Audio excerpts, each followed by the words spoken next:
place. Good morning, good morning, morning, good morning, morning.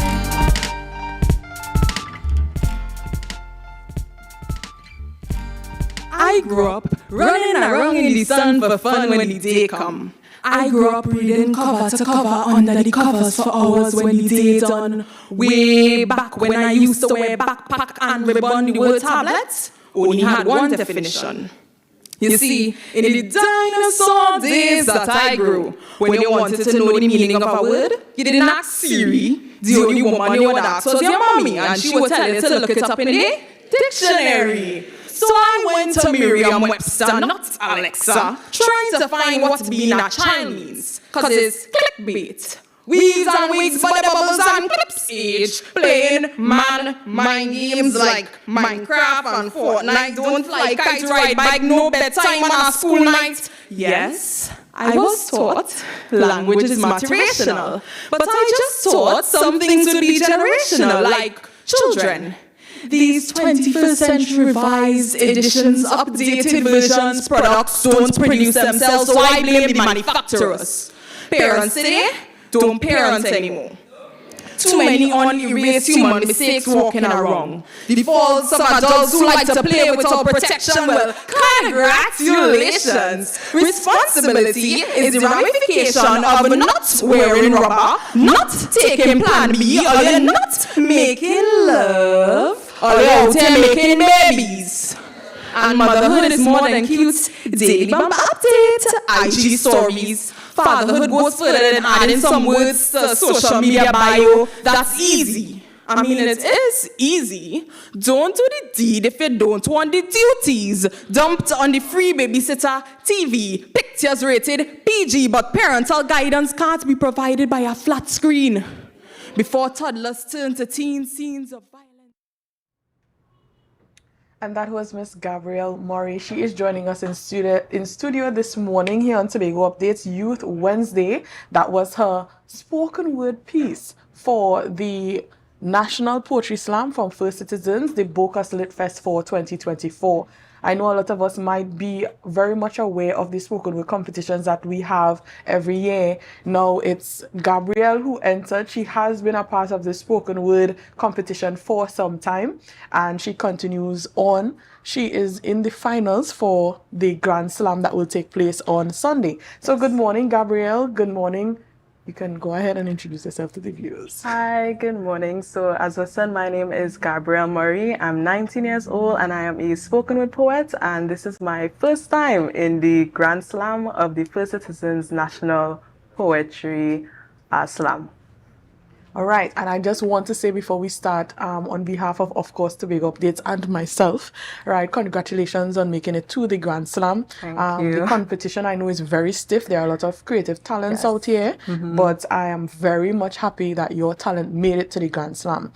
Now, that specific spoken word piece that was just performed there before we started the interview, I particularly loved it. It had a lot of facts in it, and then it was brought in, of course, with creativity, and Gabrielle brought across it very clearly. I loved it, Gabrielle. I loved it. So congratulations on being in the Grand Slam. Thank you. How do you balance your everyday life and writing a spoken word? Well, back when I was in school, it was much more difficult. I think that I put a lot of effort into the pieces, being sort of as some people might say, a perfectionist, keep on going it over and over and seeing what ways I could make it better and better. So that used to be extremely challenging while managing schoolwork. But right now, not being in school, I've devoted all my time into preparing these poems so that they can be the best and so that I could only deliver a winning performance coming Sunday. All right, so you said that this is your first time making it to the Grand Slam. So could you tell us about your spoken word pieces before? How is it different for you this time? What kind of dedication is different from what you would have dedicated in your high school years? High school years. So during the high school years, most of the competitions I participated in were online. The only one I could think of that was in person was Two Cents Movement, which I'm a part of now. They have a competition, a festival more like, called Race the Bar. So that's for secondary school students, and that was in person. So the energy of the audience, I try to factor that in now. I think that's one of the main differences, I would say. Factor in where can I get the audience to be involved in this piece in a certain part of it. But more or less the same sort of preparation goes into writing it and making sure that, writing for a competition versus writing for an entertaining piece is different. Okay. All right. So, what are your plans for, how is your plans going for the preparation? Well, in preparation for the Grand Slam. Do we Okay. expect to see a longer spoken word piece, or would it be the same length, or, what are the requirements? Okay, so it has to be around the same length. We have a time stipulation and an entire rubric, which I am using to definitely craft the piece to be the best that it could be. What happened is that I started writing this piece the day after the results were announced for the finals. So it has been written a long time. My sister says she thinks she's probably heard it over 100 times now. So it's just saying it over and over, drilling it. I got my primary school teacher. She's also the CEO of Rhythmic Vibrations.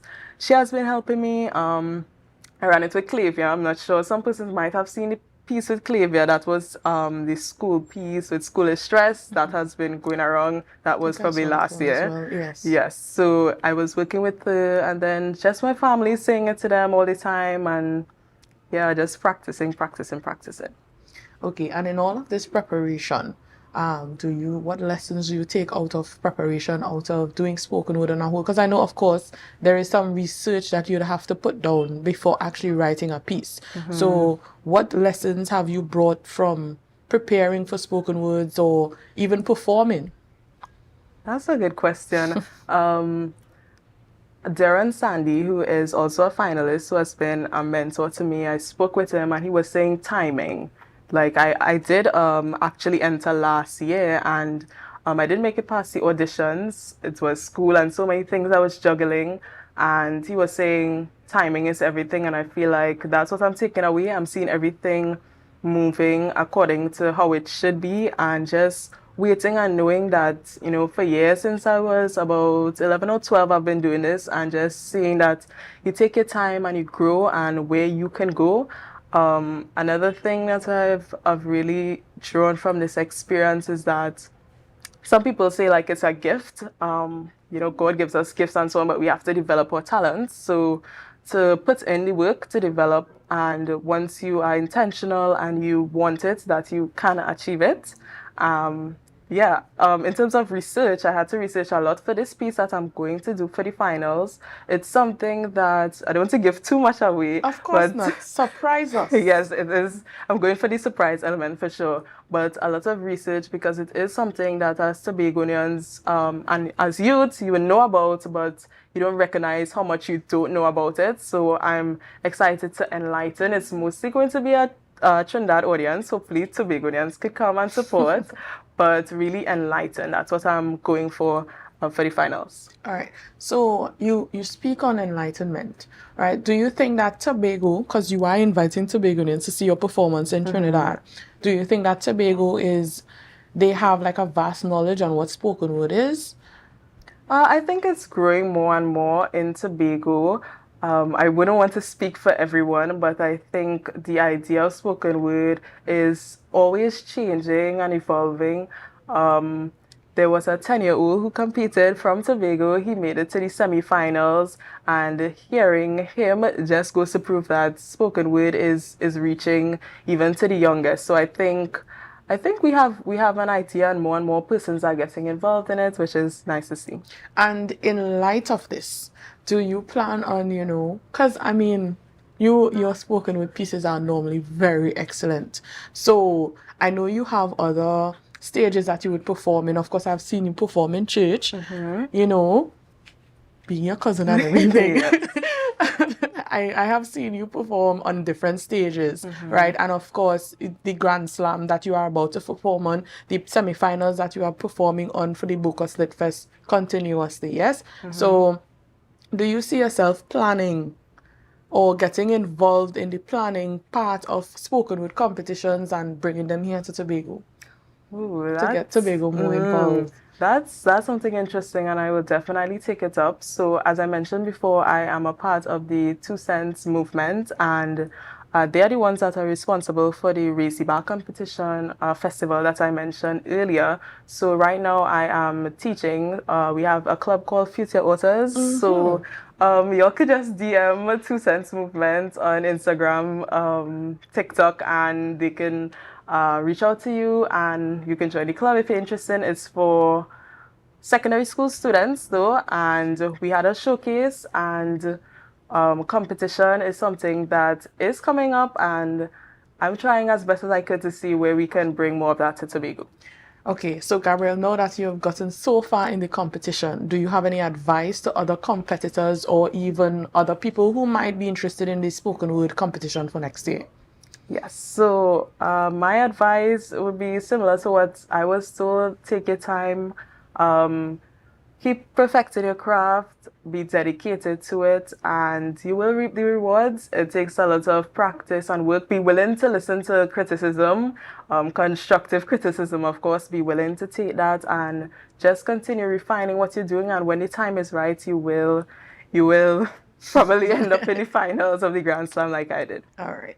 Thank you so much, Gabrielle Murray, for being with us this morning and telling us more about the First Citizens National Grand Slam Boca Lit Fest 2024. Thank you so much for being with us here this morning. And again, on behalf of Tobago Updates, and I'm sure a lot of viewers, we bid you farewell in this competition and congratulations in advance, because seeing your spoken word pieces, you are going to win. We have all the confidence in Gabrielle this morning. All right, so we thank you so much for being here with us. As we bring our Youth Wednesdays to a close, we want to thank you viewers for being with us here this morning. I know you all heard the rundown. You're stuck through it. We do apologize for the technical difficulties that occurred this morning, of course. Right, so we continue on with our exciting Good Morning Tobago with Miss Candice Jackson. And as we do, we encourage you all to share the live, share the live, share the live. Never saying no, from diapers to boxers, raising monsters. What do you expect when you get your son a gun for Christmas?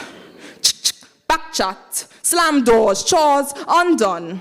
Listen, some problems only fix with a little licks. But afraid, bullet for belt. So punishment is being sent to a room with fridge and AC.